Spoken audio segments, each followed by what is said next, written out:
Oh man, I can't wait till I get my teeth done. Like I want to get all of these taken out, like almost all of them, and then get. Oh yeah, I forgot. Okay, I gotta introduce. I'm sitting here like, yo, it's gonna be the people watching it. It's coming in from part one, and some of you I guess you go and watch part twos and then watch part ones. Depending on if you like part two, you'll watch part one or not. I'm Predada S, Beyond Above Deep Black Director of the Illuminati, now overt director, and you're at before deciding on a career choice part two. Okay, so let me make sure I wrote down that for number one. I did a part one so I can keep track later because I can't stop and give titles to the things. I don't have time in the middle or whatever. If I ever start making YouTube money and this becomes my career, then I can do everything that proper way for me. Anyway, so no, I was laughing when I started it because I was just thinking how I'm doing a career choice thing for this motorhome stuff, but I was talking about detergent. So let me pick up from back from there. And so what happened was, which ties all into this, I was washing my shorts, and I washed them. Oh, I let them soak. I let them soak overnight in detergent. Now, I seem to remember a number of times in my life doing that, like letting clothes soak overnight to make sure, especially if they were dirty, to get as much dirt out as possible the next day. But my shorts overnight started smelling like a dead animal. And I'm like, okay, my bathing routine isn't what it needs to be or what it could be. If I had a motorhome, be different. Because I don't have a motorhome, then it's all screwy. And it messes with my ability to work, which we'll get into all of that, but it's all tied to career choice and all of this stuff. So now, my clothes smell like dead animal. I'm like, oh man, it's my fault, but it's not my fault because I have no control over, my income, which we'll get into sooner or later. Income methods. And so what do I do now? My clothes, I let them dry. I washed them, let them dry, and they smelled horrible. My shorts smell horrible. It was my shorts and my belt. Yeah, my shorts and my belt. So, and maybe I should go on the belt thing for a second because you're probably like, belt? Most people don't wash their belts because most people have leather belts. Do not use leather belts once you switch over to living or spending most of your time in your motorhome. The short version of that, and see, then we done segued way away from career choice onto this thing, and I'm gonna have to go backwards, but it is what it is. See, this is what the lifestyle is. Most of these belts, even though they may say leather, they're actually garbage and they fall apart, especially if you don't bathe every day and you're sweating in them, and or you're using them in a strong physical manner, which tends to happen when you do any type of motorhome life, because you usually end up having to work on the road and it's a lot of physical labor where maybe you had like an office job in the past. So what you want is belts that are like those ones that you see that look like they're made out of weaved cotton or whatever, a natural fiber. And I guess we'll say the ones like that. And it tends to be something along the lines of the belt, the straps that you use when you carry like what is those things called from the army? Those big tube-looking bags. You know what I'm talking about. Not a backpack, but those bags or whatever, because they got the hook things that snap. Use those and they clamp together like this, and use that for belt things that are similar to that, or something with a snap closure. You're gonna run through belts, but at least these belts give you the opportunity to wash them. That's very important. Same thing is gonna happen with shoes. Like with me, I tend to wear those rubber construction or fishing boots. And the reason being, we'll add something to this. Look, another tangent. That's going to be the thing you guys use on the other end when you talk about me. Every time he does that, Look, another tangent. I can see a little kid say, hey, daddy, look, another tangent. Is he ever going to get back to what he was talking about? No, sweetie, he probably isn't. But it is what it is. He's a motorhomer. Anyway, yo, I probably should just, I don't know if you like my jokes, but I think I'm a better comedian than I am at any of this stuff. Anyway, so, where was I at anyway? Belts, washing the belt, and the work you had to do. And I was going on a tangent, but now I forgot the freaking tangent. Okay, so we'll just come backwards then. I was saying the laundry detergent, washing the belt, you wash it. It's easier to keep clean. And so the detergent, what ended up happening was I did a bunch of research and saw that this happens to people quite often, I guess. And the thing, and I don't want to make this one of those videos because I was going to make a separate video for what I'm about to say because I was going to do like heavy research. You know how you watch a video on fixing your car and it only tell you one way to fix something, but then you watch another video and this guy has like 10 ways. You're like, oh, I'm going to stick with that channel. I want to be the guy you stick with this channel. I don't want to tell you one way to do something, but I just have to throw this at you. I saw that people use vinegar. Like, you got to mix it right. So you have to look up the amount that you mix it to versus water, because what I did not know was that if you put vinegar straight away on colored clothing, color fast clothing, I think that's what it's called, color fast, and you can make your clothes, you can bleach dark clothing. That's not a good thing. Because I was just like, I heard vinegar, and I'm like, oh, vinegar, natural. You think natural? Oh, you throw it up, everything's fine. No, it doesn't go like that. Because vinegar, A, isn't natural. It's made. And then, B, you always got to check everything out. It's like everything, like I say, I'm a CIA guy in my head. So I'm always over-analyzing things. Because every tiny mistake I make in my life, I can't reverse it. And look, I'm getting older. I remember when I was a little kid and I was just doing things, and then I tried to, as I'm being a little kid, I'm trying to do the smart thing so that when I get older, I'm in the position of life I'm supposed to be in, and I am nowhere near it. I'm so far away from it. So I try to not to make any mistakes. So I researched this vinegar thing, and I did the vinegar thing, and it worked. And what it was they say that, the detergent builds up, and I already know, you're sitting there washing the machine or whatever, and it's only got a set number of cycles, and they reduce the water, so you're not getting all the detergent out. You could even see some of it when it's on this last cycle spin. You still see some bubbles in the water, but you're like, oh, okay, I just throw it in the dryer, everything be fine. It's just got a little bit too much detergent. Oh, it's better to have too much detergent than not enough detergent, because at least I know I did my best to get the dirt out. I guess I gotta stop you right there, or stop me right there, to just point this part out. And I think I got this pretty down packed, and it should be this way if it isn't. So we'll just go into GMOs and nanobots, even though it doesn't apply right now, but sooner or later it will detergent, even if it's from me. Yeah, I'm the man. Anyway, so what happens is detergent is supposed to be biologically active material, chemicals or molecules, which are chemicals, and it's supposed to be, or live organisms, kind of like the culture in yogurt, where they use bacteria. Check that out. Bacteria is used in yogurt. It's not good for you, but it's good for you. Look at that. And it's supposed to eat the stuff in your clothes. Here's the thing. If you're thinking, it's like, okay, you put detergent on your clothes. If it's supposed to eat, if your clothes are made out of natural fibers, doesn't that mean it's eating the natural fibers of your clothes too? Because maybe it likes vegetables.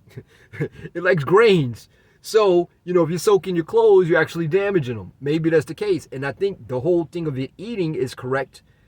So, because when you look at detergent these days, especially liquid detergent, it says something about it, which allures, is that the right word? To it being, and it's only been 9 minutes. Okay, allures to it being something that eats the stuff that's in there. So it's like, okay, well, I always thought to myself, well, when you're putting it out of really hot water, how's the detergent working if you're killing the detergent and it can't eat the dirt? But, okay, it still does its job.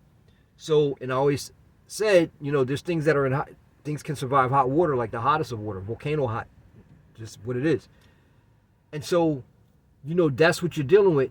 It's eating the clothes, and You're like, oh, okay, too much is better than too little. And yeah, in a way it is, but in a way it isn't, because you're cooking that into your clothing every time you throw them in the dryer. Another thing I did not know, I'm glad I said that part, was that when you take black clothing, you put them out in the sun to let them dry in a line, the sun messes with the coloring.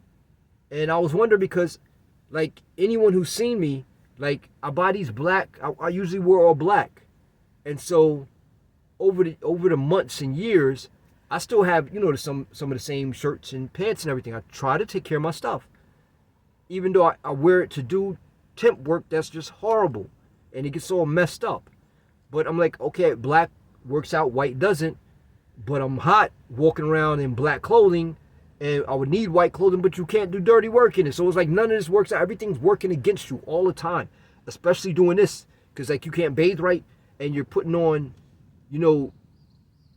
light clothing and getting it dirty from yourself, and then trying to be out there working and looking dirty, going to work looking dirty, and your clothes can't get washed enough correctly, so they're not getting cleaned. And you got to buy more clothes, but you don't make enough money doing garbage work. Look at this. So, where was I at? So anyway, yeah, your clothes turn colors if they're black, and you put them out on the line to dry, but you put them on the line to dry because you ain't got no money in the first place. It's better to dry them out there anyway in nature than put them in a baking freaking oven thing that they call a dryer, which is flame dry or whatever. And only God knows how expensive it is if they have them to dry it in the ones that just take out the moisture. And how really effective is that, depending on whatever. And if you own those machines in your motorhome or whatever, then they're probably expensive. Because, I don't know, let me think. Maybe not so much, because it costs a lot. It takes a lot of energy to make heat, to then to heat up your clothes for the water to evaporate. But what do they do exactly to create a dry environment to absorb that moisture and get it away? Does that take more energy? I don't know. Anyway, though, so clothing, I'm going to try and go backwards to where I was at, where that was, whatever. And so, you have your clothes, and you put them in vinegar, wash them, and okay, my shorts smell good again now. And actually, detergent, here's one for you. I don't know if you'll see this in a video that someone makes. When I washed them in the vinegar and water, detergent actually came out of my clothes and made the water soapy.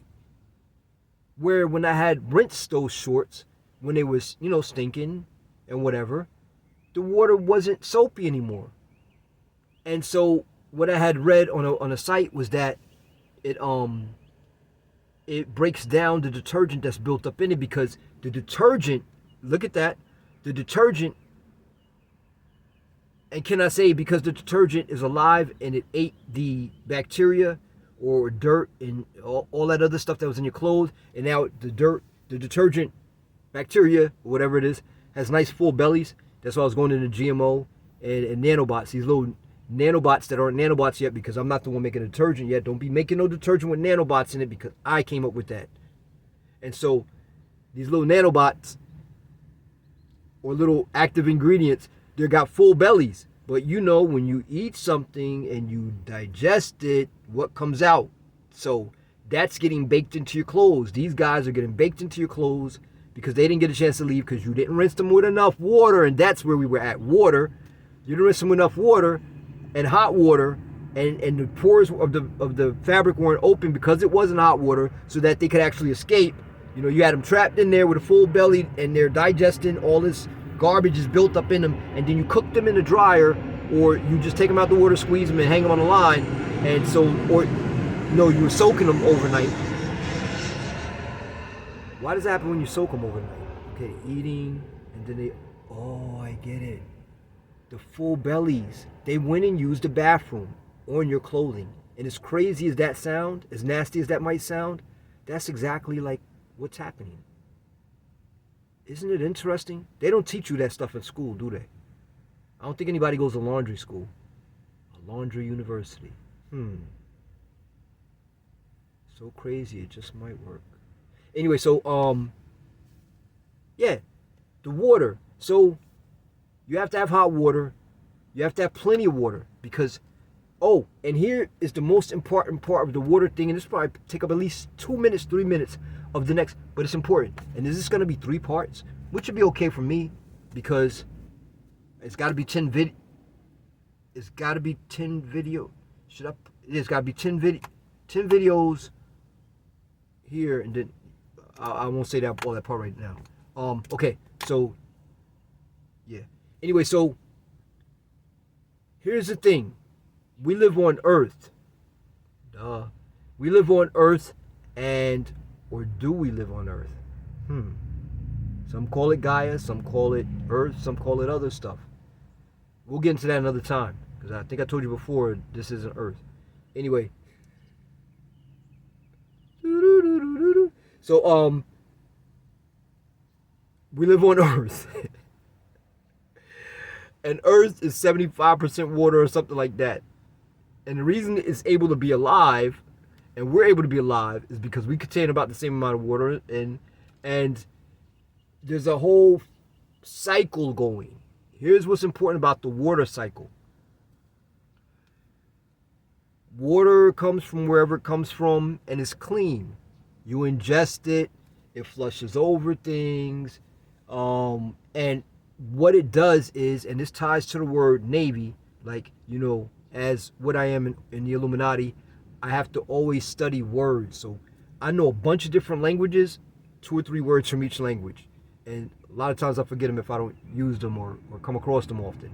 But I'm always encountering them in what I do.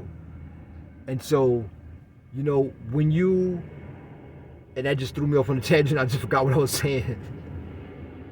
This is crazy. Okay, Navy. Okay, so the word Navy has nothing to do with water. It means ship.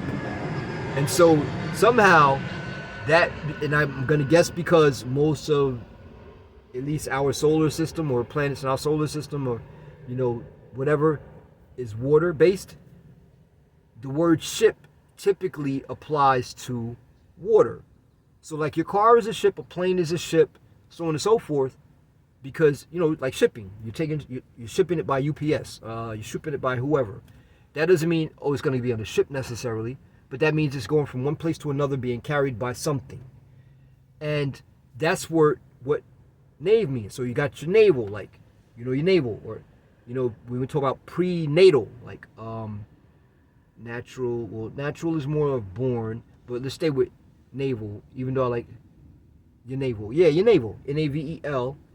And so it carries water back and forth to is that fetus? Zygote, then fetus, then baby, so on and so forth. And it's the thing actually carrying, not the water. So now you gain a picture slightly of how important water is, because even when we're talking about something that has nothing to do with water, it's known and understood that exists, that whole term and everything, the construct of it exists because it has to do with water. Because a rock doesn't flow anything, sand doesn't flow anything, lava barely does, but it turns cold, turns to rock. Yeah. And so, and then air is Indonesian, if I remember correctly, the Indonesian word for water. If I haven't said it, I've said it in other videos, I think I have. 1840? So we're going to end up talking about water. It's going to be part 3. Okay, so look, how can I close this off before the end of this video with the water? I'm not going to close off the water, but you know what I mean. So I got like roughly a minute. Okay, so the most important part of anything on Earth is water, because water comes in and it cleanses. And the more water you have coming through cleansing, the better the cleansing activity. And that's not the most important part. The most important part is you need a very small level of contaminant in the water that actually flushes or washes through whatever, so that the water, things alive, active materials in the water can digest it and continue that cycle, and that the water can do what it needs to do to break that down, so that by the time the water comes back around to be clean from wherever it comes, from the clouds or whatever, it can do it all over again. But it can't do that if you're not using enough water. And if you're not using water, you're just building up contaminants on the earth. So we're going to pick up on that part when I do number 3. So see you in a couple of seconds. Yeah.